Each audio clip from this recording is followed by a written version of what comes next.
it's great that BAFTA celebrates our art form, and it really is an art form. And to be on the same platform as film and television sends a great message to the public, to parents, teachers and guardians of children, to say, hey, this is a really viable career option. We're very good at making games in this country. Our creativity is second to none. We're very good at high technology. We understand that the marriage of art and science is so important to create digital content. And to celebrate the art form, I think it is brilliant. And you know, it's part of the creative industries. It's going to help drive the digital economy, as well as being culturally and socially important. So it's great. Well, it feels like the culmination of a lot of work, you know, and I think we've said, Telltale has been pretty consistent in its message since it started, that this is what we wanted to do, was bring story and gaming together and create a great interactive story. And I think with Walking Dead, it finally, everything kind of came together between our distribution channel and our production process and all of our investment in storytelling. It all kind of came to roost in this project. And the franchise red hot, so that helps too. It is, although Activision is prepping a competitor in the Walking Dead shooter game that they've got coming up. What do you think about that game? I have only seen what I've seen in the videos, and you know, a zombie shooter, you know, that makes sense. So people do that, and we'll see if if people like it. I just feel like it's differentiated enough from what we do that it's, you know, it's fine. You know, coming from LucasArts and Star Wars, where there were 5 or 6 Star Wars games out at the same time in different genres, it seems normal to me, you know. I didn't expect to see you here tonight. I didn't realise you were coming, so it was a pleasant surprise. Yola was asked a few weeks ago, and I was honoured to be asked for such an important award show. But I just arrived from Cuba yesterday evening, so I wasn't sure whether I get the flight and everything. That's why I kept it. Cuba, you have a very nice tan. Yeah, there you go. There you go. I like cigars, and they had the biggest cigar festival over the weekend, and I was a guest of honor. What is the biggest cigar that you smoked? You mean the longest? Yeah. I'm not a fan of the long cigars. They have to be, you know, the quality has to be good. So my favorite is the Cohiba Behique, if it does tell you anything. It doesn't, but it's a nice smoke if you like cigars.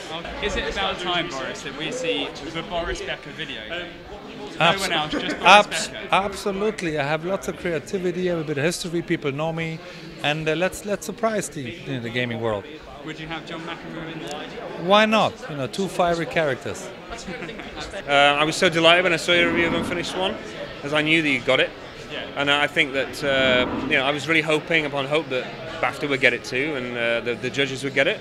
And I was really quietly confident. Although we've got so many amazing competitors out there, especially Journey. I mean, that's a phenomenal thing to go up against.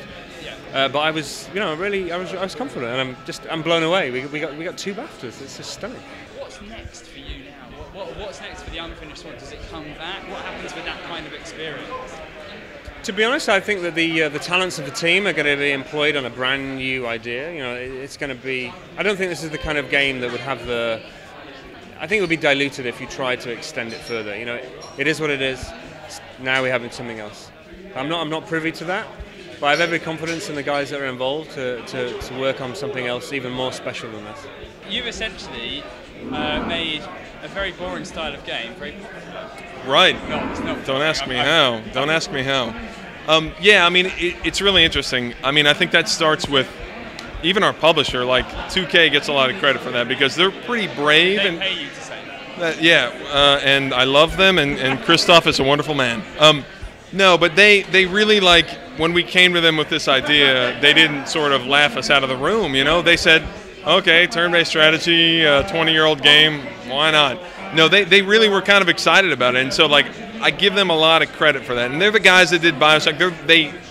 It's funny because they have this really creative streak as a publisher, so for us it was good to start there, but then staying true to it and sort of like over the course of the game, even when we drifted away, like we always sort of came back to that center and you know, yeah, I mean, I think that it is an old game, but there's really magic there, and I think that I can't claim a lot of credit for that. That's really in the original game as well. This wasn't planned because, again, we started on this like 5 years ago when the industry was very like super big budget shooters, and then we came out this year, and then you look at the other nominees, and it's amazing. Like, games are becoming amazingly innovative, right? Like, you've got The Walking Dead, you've got things like Journey, you've got all these amazing games that sort of redefine what it is.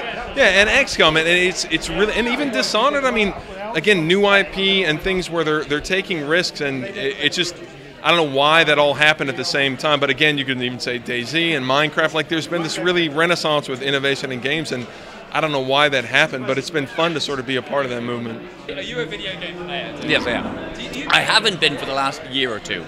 Had a couple of kids, and what's the great thing about coming here and doing this, and I also host I hosted the Golden Joysticks this year, and last year, and we'll be doing it this year again, is that I've been allowed by my wife back into the world of gaming because it's now work. So that's been great. But I haven't really been gaming as much in the last couple of years as I did previously. I was a very, very keen gamer up till then. Well, my personal favourite are the Elder Scrolls games. I finally finished Skyrim, which is the first game I think I finished. Finally finished it. First game I finished since Resident Evil 2. I haven't finished a game since then until Skyrim.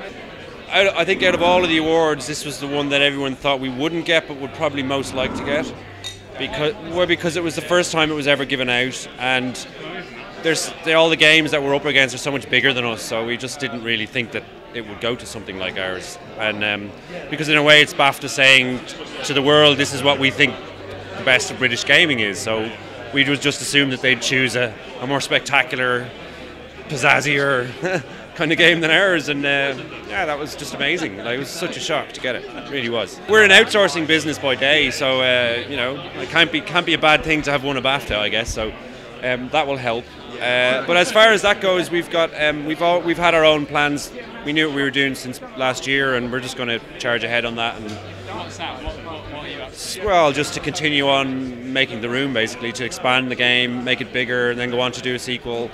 That's what we want to do. You know, we've spent all this many years struggling to make our first game, and now that we've got it and it's a success, we're going to, you know, make the shit out of it, basically. So we didn't expect it, but I mean, we thought we would win the game design award, which is you know, because we are so fond of game design.